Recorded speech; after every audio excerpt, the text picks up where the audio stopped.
This is the DTV Digest, the podcast that brings you news and reviews of films which didn't make it to the cinema.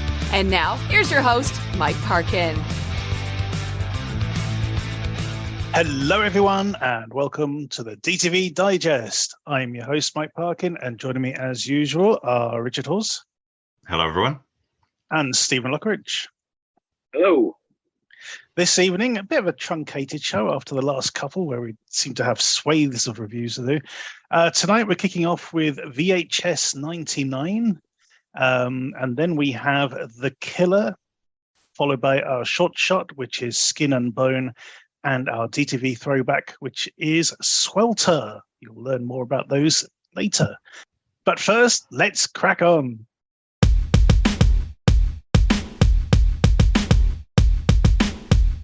Our first review then is VHS 99.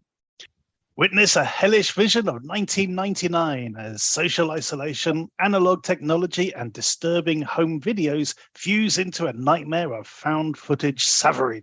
Savagery. For God's sake, savagery. How many drinks you had tonight? None. I swear, officer. Okay, so guys, Steve, even. See, I remember the first VHS, thought it was pretty good, some good stories. The second one I liked even more, mainly because of Gareth Evans' brilliant opening salvo in that film. I think I've seen the third one, which was VHS 94, I think. Or I might be thinking of a completely different anthology, who knows. This one is an interesting mix. It opens with an episode called Shredding, which is it's like a proto Jackass group of people sort of videoing themselves doing sort of silly stuff, playing in a band, that sort of thing. And then they do the old Scooby-Doo thing of visiting a disused place. There's some where a all-girl rock band died in a fire sort of 3 years previously. It does take a while to get going, this one. And I think your mileage will vary depending on how much you like this kind of thing. How did you find? I mean, we're just talking about the first story to kick off with, Steve. Right. No, I wasn't impressed with this one, to be fair. It's one of them where the characters are knobs, basically. They are. There's a lot of now. There are a lot of knobs in this anthology. It needs to be said. Yes. There's lots of not literal knobs, but you know what I mean. Yeah. Living, walking, talking knobs. Yeah. It just seemed to get very, very silly very, very quickly. It does, doesn't it? Yeah, I mean, when the spooky thing happens and stuff, you think, okay, and then the ending. It just keeps going, doesn't it? That's the thing. It doesn't know when to end as a story. Yeah, exactly. You know? And then they end it in the most stupidest way possible. Yeah, and I agree. To be honest, this is the one that seemed a bit too much with the VHS concepts. Mm-hmm. Like the tapes being taped over and you can see what's in the background. The flashy, the tracking is sorting out and stuff like that. To be honest, in this one, I think it was too much as well. I agree. Yeah. It was too much of a gimmick in this one. It was really sort of hammering at home too much, wasn't it? Yeah. Yeah, that's probably a better way of putting it. And yeah, it wasn't scary. It got very silly very quickly, and I just don't think they really knew how to finish it, and they just decided to go with what they went with, and it was a bit daft, to be fair. It is a bit of a daft one. It did have one effective moment because the drummer of this group. He's really spooked out by what's happening by them going to this place. He's I don't know, because of his cultural background, he sort of really sort of got heebie-jeebies, and Yeah. they do play a brilliant prank on him when they start Mm. playing and then suddenly all freeze. And I thought that was Yeah. absolutely genius. That bit was really cool. But yeah, the thing is, spooky stuff happens, and then when it should cut out, it doesn't. It just keeps going, and it just becomes silly. And it's almost as if when we went with all this trouble of doing all the makeup effects, why waste it? That's kind of how it felt like. But there you go. Let's move on to the next one, which was a lot more effective, which is Suicide Bid. It's about a young college girl who's trying to join this sorority. Now, it's called a suicide bid because she applies for this particular sorority, but she makes it known that she's only applying for that sorority, whereas most people will do, multiple in the hope of actually getting into one. But she makes it known that it's like, well, it's this or none, in the hope that they'll sort of like her dedication and put her through. But instead, she's put into this sort of hazing ritual of being buried alive in this cemetery. And as luck would have it, the last girl they tried to do this to also met an untimely end. And I think this one's very it is very effective because not only do you have that sort of claustrophobic element, she's in this coffin. They're putting the bloody, I mean, this is stupid, putting, they fill in the grave. They've given her this box. They say, if you get spooked out, open the box, you'll be fine, or something. And it's full of spiders, which is really bad. I mean, this was the effective one for me because it's got quite enclosed spaces and spiders. So I was like, shit. But the way this is the one that impressed me the most. To be fair, this is the one that worked for me. Because you do hear stories about hazing groups and stuff like that. Loads, yeah. Well, we watched a film last year about it, didn't we? That kid dying, which was based on a true story, I think. Yeah. And it works well. You again, you hate the characters, except the girl in the coffin, but it does work. This one, it actually did spook me quite a bit, and the ending as well. I thought the ending was very effective. It's nice and simple, no dicking about, just gets on with it, and it works. Yeah, I totally agree with this one. Yeah. Very good one. Moving on to Ozzy's Maze. Now, I must admit, part of this worked for me because who hasn't seen a Nickelodeon game show full of guns and all the rest of it? That side of it. I was like, yep, that's 1999 Nickelodeon. Just finished Rugrats and straight into some weird, sort of game show kind of scenario. That was fine. The prize on offer it's like a Wizard of Oz wish, basically, isn't it? I think. And the lengths that the contestants go to win are pretty freaky. And I must admit, I did like the way it sort of switches, but by the end of it, you're thinking, why the hell would they offer this on a kids' game show? It's just too bizarre. Well, it's like one of them. Kind of reminds me of that bit in Wayne's World where he says the kids keep bumping quarters in to get to the next level, but there isn't a next level. It's like would it be something like that where nobody ever wins? A bit like what's it called? At Takeshi's Castle. I've never seen anyone win on that ever. You know what I mean? That kind of thing. Yeah, but why? Why would they offer that prize? That particular thing that we find out about. Why on earth is that linked to a kids' show? That's so bizarre. But I did like the ending, that final shot. I thought that was spot on. Because it spoke volumes. That the final bit right at the end when it sort of freeze frames on the girl's face. I thought that look speaks volumes of what she's been through. It just went a bit fucking really weird. It's crazy. It's all over the place. Yeah, Lovecraftian at the end, and I'm like, what? Where's that come from? That's what I mean. How does that link to a kids' game show that's televised? You know. But there you go. Anyway, crazy one, that one, but entertaining. This is probably the most difficult one, the Gorkas. Now, all the way through this thing, we have these pretty cool stop motion things with like toy soldiers and stuff. And then for this one, it sort of pulls back and we see who's behind it. Yeah. And it's his guy and his older brother and his friends, they're all about 15 or 16 in 1999, pre-internet, really, pre-Pornhub, and they're desperate for some boobage. And they start fixating on their gorgeous neighbor, and then convince this, the younger brother to go and put a spy camera on a computer and all this sort of stuff.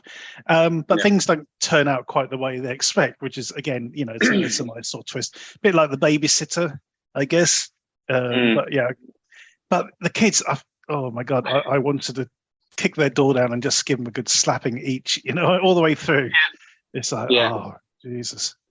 But I mean, what kind of impressed me with this one is, how do I put it without spoiling it, what the woman actually turns out to, who the woman turns out to be. Yes, that was really cool. Yeah, especially when you realise what you're seeing in the garden is, there's certain things in the garden which at first you think that's quite innocuous of it, but a little bit weird, and then at the end of it, you go, "Oh my God, no, I understand." Yeah, no, that's pretty cool. Yeah, good one. And finally, we have an episode called To Hell and Back, which is about a videographer who's filming. He's documenting a satanic ritual. Yeah. And he and this other character get sucked into basically the hell dimension that the demon's supposedly coming from. It's a lot of running around. It could have been a lot shorter, this one. There are some nice ideas, and I did like the way it ended, I must admit. When he writes the name in the book, I thought that was pretty cool. But yeah, and I did like when they came back and one of them's in the wrong body and that sort of stuff. That works. But it's just too much running around. Yeah, it's a bit for a vignette like this. It's too much. Yeah, let's run around the desert for 20 minutes and. This one, it didn't do anything for me, to be fair, whatsoever. It was just running around in the dark with a leg being thrown at you now and again, or spooky noise. Exactly. And just a bit flat, that one. I agree. It's too long for something good. It has its moments, like it starts off well and it ends well. It's just the middle bit is way too long for what it is. But other than that, I mean, as a whole, Steve, I mean, how do you rate this? I'd be honest, I'd give it a 5. Yeah. To be fair, the only one that really spooked me or I enjoyed was the second one.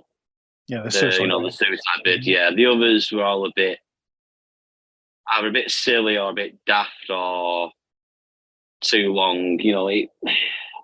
It's always the way to me with anthologies. You get normally you'll get a couple of decent ones and then a couple of crap ones. Like filler. Yeah. What was the one that we watched last year we didn't realise was going to be? Can you remember, Rich? It's the one I missed. I remember. Anyway, I can't recall at the moment. Sorry. Yeah, no, that's all right. Put you on the spot, mate. out of the 200 films we reviewed last year, Rich, can you remember the one?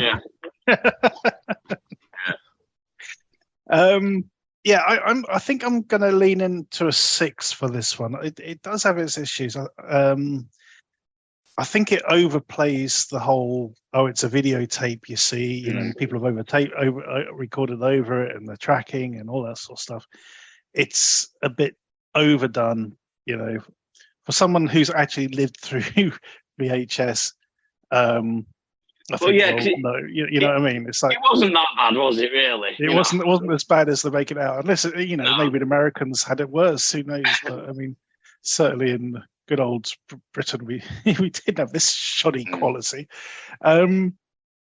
Yeah, so there's definitely two that I really liked, two which were halfway there, had their moments, and then one which unfortunately, it was just too much, in your face kind of thing. So a 6 from me and a 5 from Steve. Is this the fourth or the fifth in the series now? I think it's the fourth, isn't it? Well, you've got VHS 2. Then it jumped to 94. Oh, Viral, that was the one I'm missing. Yeah. So this is the fifth. Yeah, 94 and this one. Okay, so there you go. Not the strongest of the series, that's for sure. Probably not the weakest either. But if you're a fan, there's definitely stuff here to like. Go check it out. Our next review is The Killer. A retired hitman agrees to take care of a teenage girl, but when she becomes involved with unsavory people, he has to rescue her. This is directed by Jae-Hoon Choi and stars Jang Hyuk, both of whom were the director and star of The Swordsman, which was my film of 2021, I believe. It was 21? Yeah, 2021. Yeah, it was, yeah. So it's going to be no surprise, guys, that I absolutely love this, but more on that later. Steve, how did you get on with The Killer? I really enjoyed this, actually. So it started off, a bit like John Wick. It's just going through, checking everyone. And then you get about 3/4 way through, there's a little twist, a little bit more of a twist. And then the final twist at the end, which to me was like something out of Old Boy. And I was really shocked at what happened. But yeah, it's great. I mean, the action is great. The fighting's great. His performance was bordering on hilarious, just the way how cool and calm and collected he is. And yeah, it's just really, really enjoyable, this one. Probably one of the best ones I've seen this year so far, to be fair. Rich, so I mean, you weren't a fan of The Swordsman. It wasn't your sort of genre. Did this one appeal to you more? Oh yeah, I mean, this is more in my wheelhouse. I don't think I loved it as much as you guys, but I could, I'm an action fan. I love all this sort of stuff. This is a very straightforward plot, very well executed action. It's got it ticks all the boxes, but it's just something about it that I wasn't wholly on board with. I don't know what it was. I can't really put my finger on it. It's very stylishly shot, like you say. John Wick was influenced by films of these kinds, so there's sort of a circular thing going on, I think. But I can definitely see why people are drawing. I'm not just talking about what you guys are saying, but the the marketing and everything. It's all sort of pushing it. I mean, it's those sort of neon colours and exactly. If you look at the UK Blu-ray cover for this, it is definitely gone the John Wick kind of color scheme. That sort of purple and all the rest of it. Yeah. And the movie has that. The character is like it is the same basic bare bones sort of plot. Retired assassin comes out, starts shooting everyone and more. I think what I found quite interesting was the action is very fluidly done, but the character himself is quite unique. He's almost robotic. You've mentioned about how calm and collected he is. He's literally kind of so passive and emotionless. He just responds with like instinctively, and it's not. I mean, it's kind of It's almost like muscle memory, isn't it? Basically. Yeah, it's like an afterthought. It's like not even barely worth mentioning. You know, it's like it's almost like he's completely blasé about the whole thing, but he's just responding in a very efficient fashion. He's definitely got very little disregard for human life. Regarding any the sort of people he's encountering. So he doesn't flinch to kill people left, right, and center and stuff. But there's just something about his face just doesn't seem to move and stuff when he's doing these things. It's really unusual, I think. And I'm not saying that. I think that might be like a stylistic choice that they've gone for. That this is the character, and that's quite unique. It makes it stand out from like John Wick's cool, calm, and collected, and so. But there's some you can see sort of.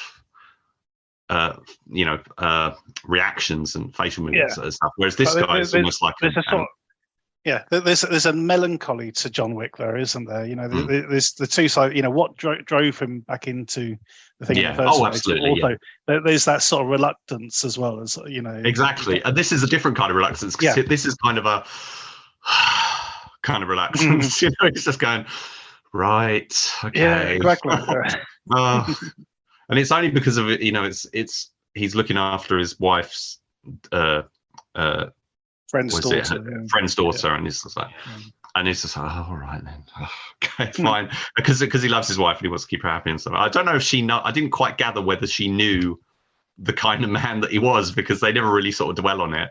It's just sort of she just goes away at the beginning of the movie, and then there's a lot of action in here. There's a lot of really, proper. I mean, this is well in keeping with the sort of Korean style that we've seen. The same kind of, unarmed and armed, sort of, implements and swords or axes and stuff getting thrown around or whatever. It's got the sort of stylistic stuff leaning a bit towards something like a villainess, but thankfully not going down that route, because I really don't like villainess or that kind of, which again, sort of John Wick, villainess was one of those films which ended up influencing the John Wick series and stuff.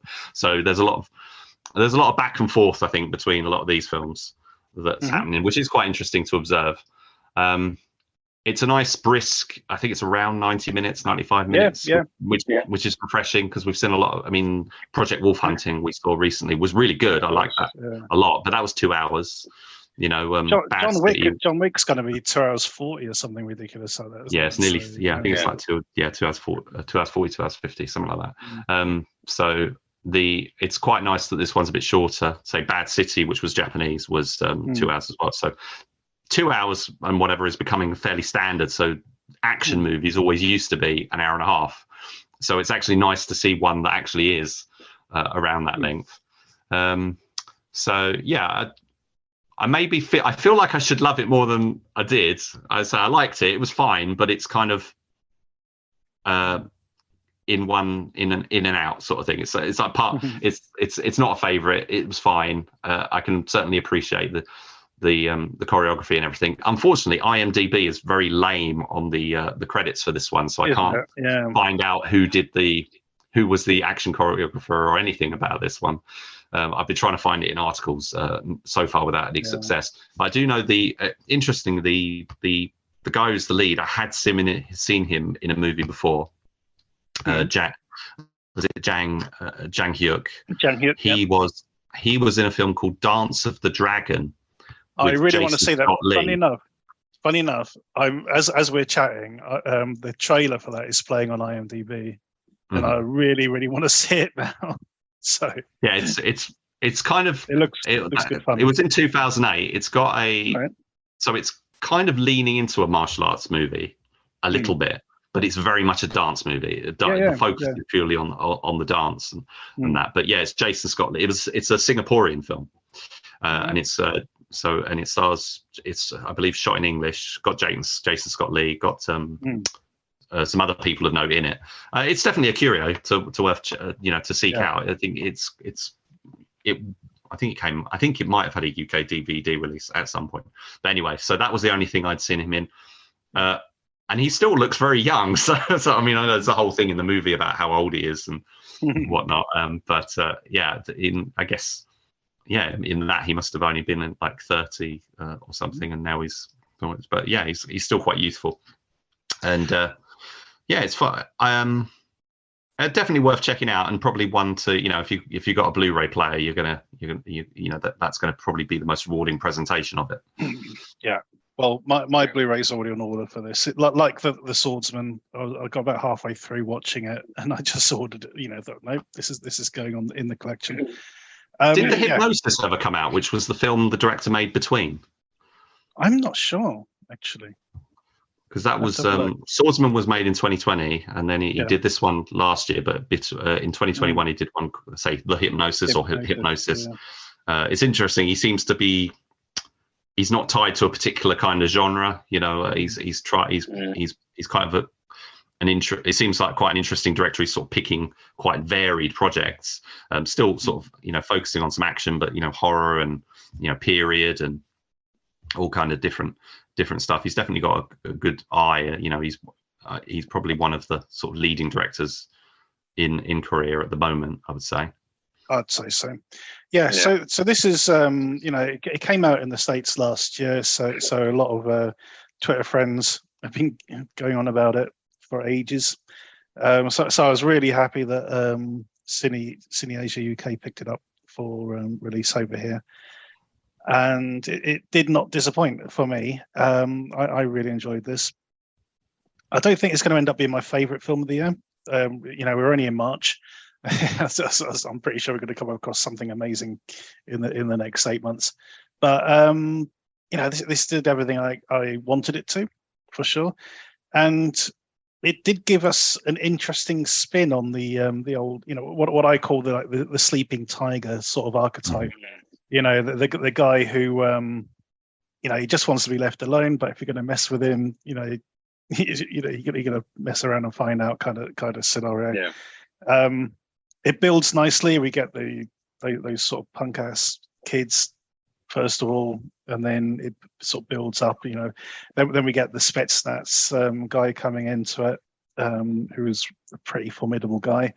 We had a little bit of in media res at the start, didn't we? We did, yeah. And I'm having to dock at a point. I'm having to dock at a point.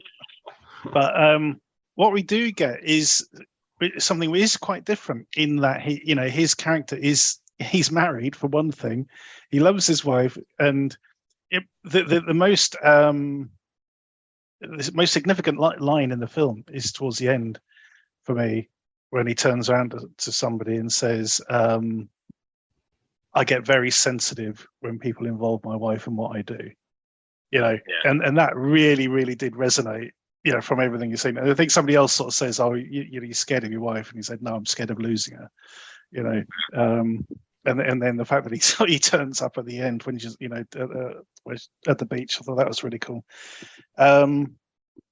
It works really well for me. It's it is a different kind of character to what we saw in something like The Man from Nowhere. This guy, he wants to be a loner, but he can't. And there's certain things that happen which sort of resonate with him. What choices he made in the past. So it sort of pushes him. But the little things that he does, like when he gives the girl a load of money at the beginning, and then it turns out he'd also slipped in a tracker into her purse. I thought that was really smart. Just little things like that. I just thought were really, really cool. Yeah, so I thoroughly enjoyed this. So I'm looking forward to getting hold of the Blu-ray and watching it properly. I just realised Bruce Caan was in the cast. Oh, yeah. Bruce from Revenger on Netflix. He was the character Yuri. Mm. Yeah. I mean, as Steve said, when you find out who's actually sort of behind what's going on, it is sort of a bit of a kick in the teeth sort of thing. Oh my god! But yeah, it's really cool. Thoroughly enjoyed it, and yeah, it all works as far as I'm concerned. So there you go. And on that note, guys, how are we going to score it? Over to Steve. I'm giving it an 8. Mm-hmm. And Rich? 7 from me. Now, I was going to give this a 9, but I am going to have. I mean, I think I was going to give it a 9 and not a 10 because, let's face it, But, I mean, as I said, it's a sleeping tiger archetype. We've seen loads of these, this kind of character. So it loses a point for originality. And I am going to have to dock it a point for in media res. It is completely unneeded, So it's an 8 for me. So there we are, 2 8s and a 7 for The Killer, coming out from CineAsia UK on Blu-ray, and available online as usual. And we heartily recommend you go check it out. Our short shot this week is Skin and Bone. A drifter begins suffering horrifying visions after taking a job on a secluded farm. Wow, is all I'll say for now, Steve. Over to you. Seriously? Yeah, I didn't get this at all. It's basically two-hander between Amanda Seyfried and I don't know who the guy was, to be fair. Mm-hmm. Who's it, Rich? Thomas Sadowski is his name. Right, okay. I just found it a bit weird, to be fair. I don't know. A horse shouting at him and him being covered. I don't know where the blood came from or anything like that. It was, to be fair, I think it's more of a mood piece than anything that's going to make sense, shall we say, because it really did throw me. I didn't have a clue what the hell was going on. It looked nice, shot well, actually quite well, but just made no sense to me at all. Didn't get it. Rich. Yeah, I'm more on your side, Mike. I was really impressed by this. I mean, it does, like so many things, it's doing things that we've seen before. But I think it does it really well. I think it's really interesting. It's the kind of movie I almost don't want to say much about it because I think it will spoil it. So I think, if you don't want to know anything about it, I'm not going to spoil it, but I'm going to say stuff. So stop it now and just watch it if you don't want anything moved. But what I will say is it's a dramatic horror movie. It is a horror movie, but the horror is very slight, very tangential. It's all about the sort of building of the tension and the sort of drama. Feels more dramatic, and the sense of dread, and it's quite a slow burn. It's about 16 minutes, but it's all about the interactions, the sort of unnerving interactions between the two characters. Amanda Seyfried's brilliant. I mean, she does this bit where she's playing a song and singing beautifully, which is really nice. Sort of, it's not. I wouldn't say dramatic, entirely not unsettling in what she's doing, but there's something just not quite right that you're sort of getting an inkling about. Yeah. And then it's when you listen to the lyrics, and it's like, oh my god, Yeah, and then there's the sort of the nightmarish visions that are happening. It reminds me of a couple of things I've seen, but I can't put my finger on what they were. But I will say, Amanda Seyfried's great. I mean, fantastic to see her in a little film like this. The director used to be her assistant, and she's worked. I think she's worked in some of his shorts before. That's quite great. That sort of interesting. So that really draws you in. You've got this sort of star power there. We were talking about John Wick earlier, it's sort of tangentially relating to The Killer, but we've got a cast member from John Wick in this one. Thomas Sadowski was in John Wick 1 and 2 as a character called Jimmy. So I thought that was quite interesting, looking up his IMDb. And he plays it really. He's say this drifter. He's got like a milky eye. So. And I don't think it's glass eye. I think it's like a milky sort of blind damaged eye. And and you don't get a huge amount of background to either of the characters. You just sort of you're sort of carried along with them, and sort of he's sort of he's a stranger. We don't know if we can trust him. Who's, you know, is he the threat? Is he the bad guy? Whatever. Is there something wrong with him? We don't know. Is there something wrong there? You know, is it a haunted housey sort of situation or something? We don't know. You could flesh this out if they wanted to. I don't think it's not made as a proof of concept, but it's got that kind of style. But I think I might get if they stuck with that kind of artistic sort of poetic style that the film has. I don't know if I could manage that for the full 90 minutes or whatever. So I think telling this kind of story in a very succinct fashion like this, and I thought the ending worked really nicely, almost like not, you know, like the horror equivalent of like Twilight Zone. I can't think of what there is, but you know, there's we've seen lots of things like this where there's a dramatic sort of surprise sort of turn. You know, sort of sci-fi is most you know, Twilight Zone and stuff is probably the best example that I can think of for this kind of thing. Yeah, it's very, very well worth watching.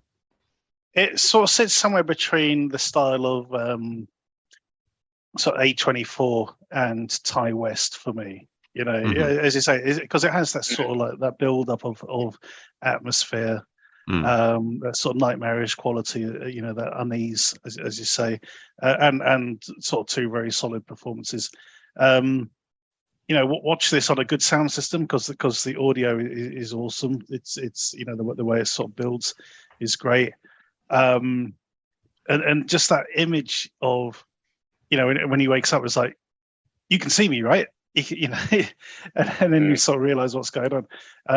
I thought that was absolutely superb. I think you're right. If this was to be fleshed out into like a full film, a full feature, you would expect things to have to start to escalate after a certain point. You know, you couldn't sustain this for 90 minutes without a lot of repetition.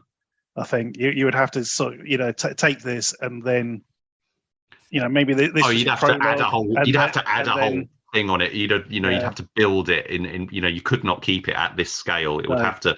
You know, there'd have to be revelations and discoveries and investigations and the answers. Other characters coming in and all that sort of stuff. So, all that sort of stuff. I did like what we got though. You know, that when he finds the cemetery. And then he's talking about it at dinner, you know, he finds out that actually, you know, they're all women sort of in the graves, that sort of thing. I thought it was very interesting. And I love the callback to the beginning as well, when, you know, because the first thing you see, you know, you think, okay, but then you sort of see what happens at the end and you go, right, got it. You know, it all clicks very nicely. But yeah, I was really taken with this. It feels, you know, as you say, we've come across kind of stuff like this, but at the same time, it does feel quite unique. The director was Eli Powers, I think. Eli Powers. Yeah, I'm definitely going to have to sort of check out some of his other shorts, I think. But very, very good stuff. Definitely worth checking out. We don't score the shorts, but as usual, we put a link in the footnotes, and we certainly recommend you go check them out.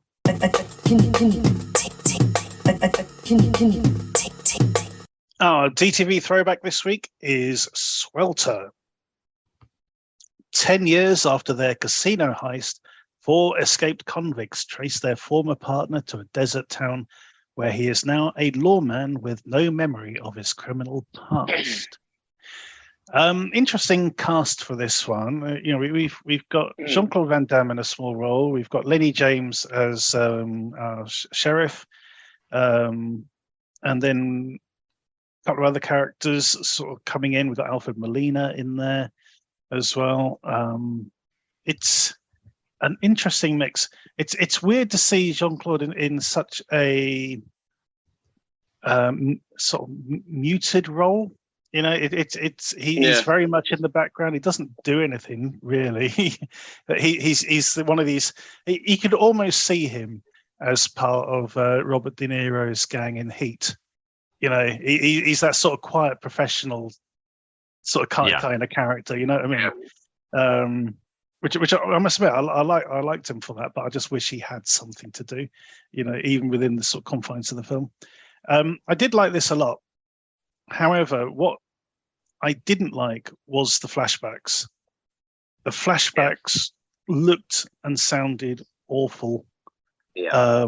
And it almost felt like they were shot separately, almost like an afterthought. I did not like that element of the film at all. And that's how that was at the start, wasn't it? It was like, it wasn't looking good. The start. Well, you're right. They come back to it, I think. They do. They come back in the middle. When he finds out a bit more about what happened. There's a lot I do like about this, but it almost feels like there's just too many characters. The main four bad guys, they don't really get enough to do before at the end. It's just too many. It's just jumping around too much for my liking. But there's some stuff here which is actually pretty decent. Steve, how did you get on with Swelter? I was a bit not too impressed with it. Like I said, the flashbacks were awful, but not just that. I also like the big bar scene as well. And it seemed a lot of it was just too dark. I couldn't see what was going on half the time. I don't know if it's a transfer, onto Prime or whatever, but it just seemed. And the editing as well. I didn't like the editing style as well. Which I was gutted about, really, because I love Lenny James. I think he's great, especially like The Walking Dead and stuff like that.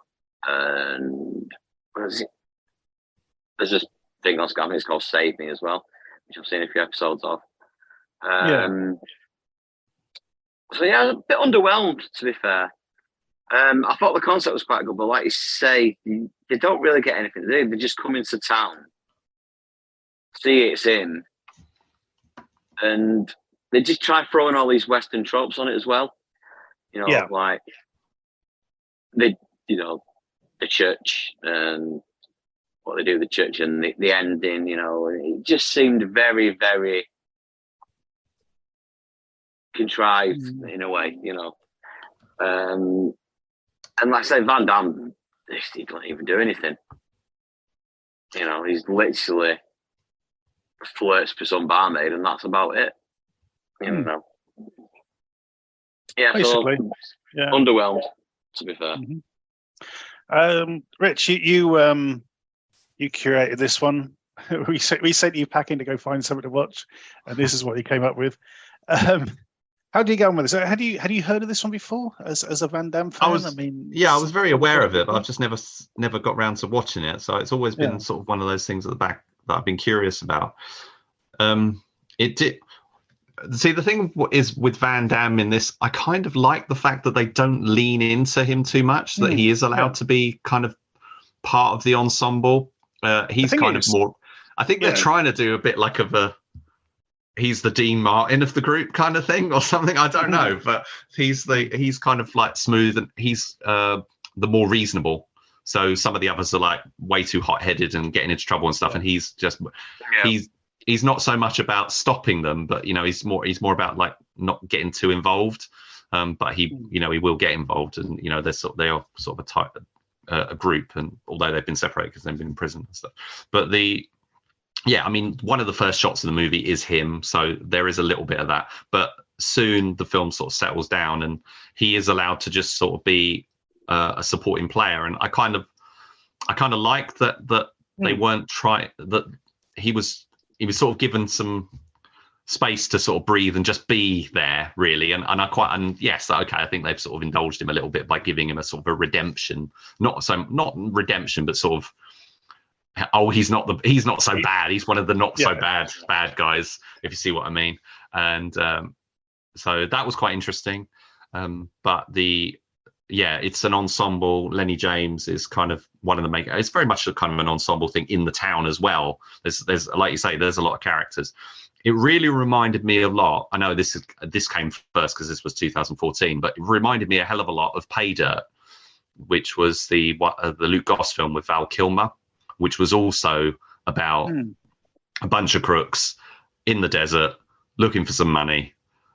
There's a lawman trying to stop them, kind of thing. Is fairly typical stuff, and also with I think Pader also had the kind of title card introductions for the characters. Yes, it did.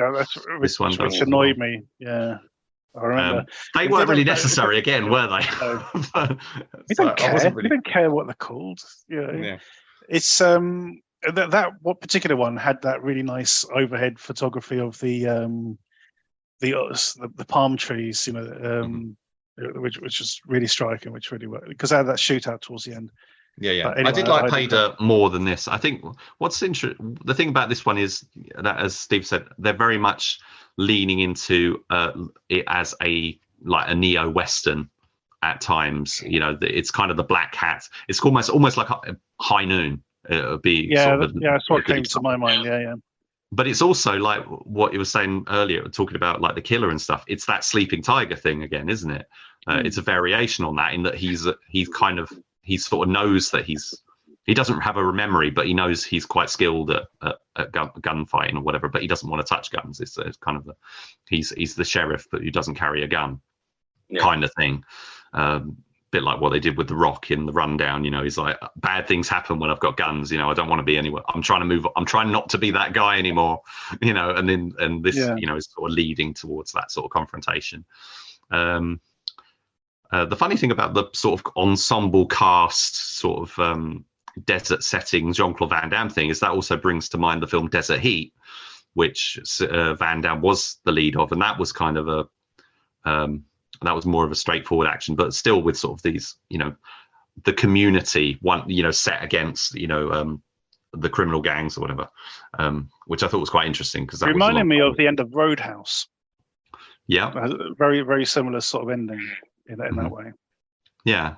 So I like the cast. Cast was okay, but I was more interested in kind of Van Damme, Lenny James. Lenny James is one of those guys who does such a good American accent that I think he's at the top of the list. There's a lot of people. Look, there's a lot of Brits working in America doing American accents that they seem to they get by. They get cast. Hugh Laurie being an example, they get cast in major series or whatever, but I just don't think their American accents are really that convincing to me. But it's probably because you already know that he's British, maybe. Yeah. But Lenny James, I could watch him, and I was trying to think, isn't he British though? And I was like looking, because I'm not overly familiar with his work, you see. Wasn't he in Line of Duty? Yeah, in the early season 2. Yeah, season 2, I think. I might be the first one actually.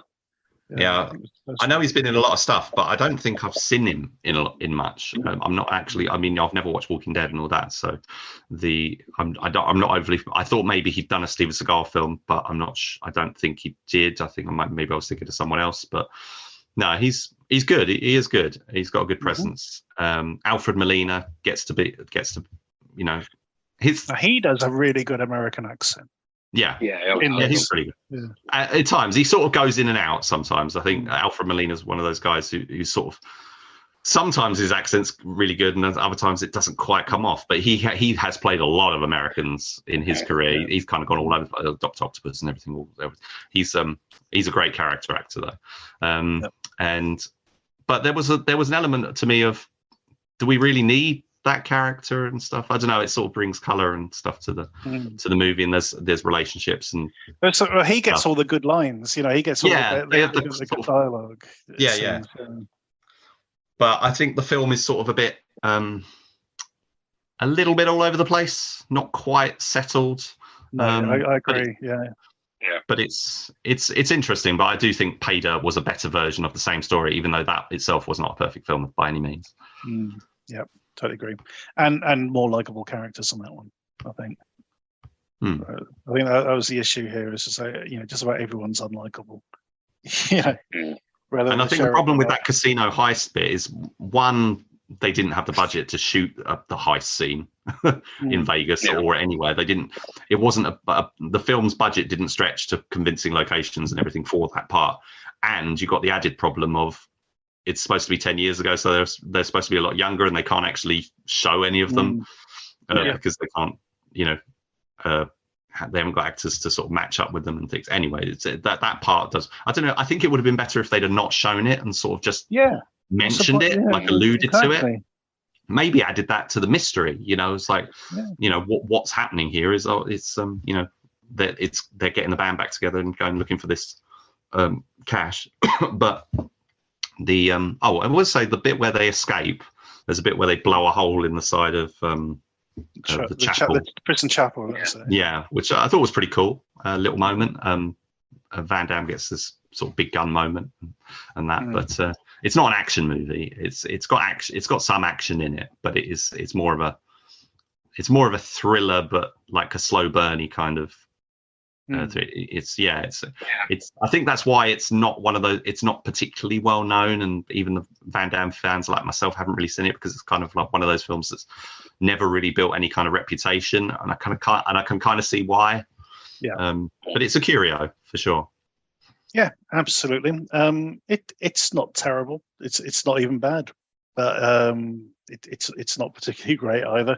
It's sitting on Amazon Prime in the UK, and a decent print. I mean, when was it? 2004? 2014. This was made. 14. Sorry, my mistake. So yeah, it's the director's only feature, I think. Yeah, that's right. Yeah. But yeah, as Rich says, for curiosity value, if you're a fan of Lenny James, fan of Alfred Molina, fan of Jean-Claude, it's worth a look. Absolutely. So there you have it. We don't score them, but we do urge you to go check them out. And that is the end of this week's show. So thanks to Steve and Rich for joining me covering these films. I absolutely love The Killer. I know you guys probably not as much, but I'm looking forward to seeing it again. VHS, not so much compared to some of the other earlier ones, but there you go. Definitely going to have its fans. But yeah, Skin and Bone was superb. Really did like that as a short. Please go and check that one out.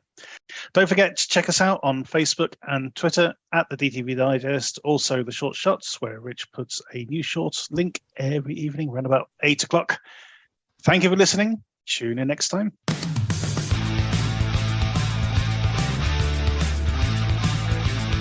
Thank you for listening to the DTV Digest. Let us know your thoughts in the comments and tune in again next time.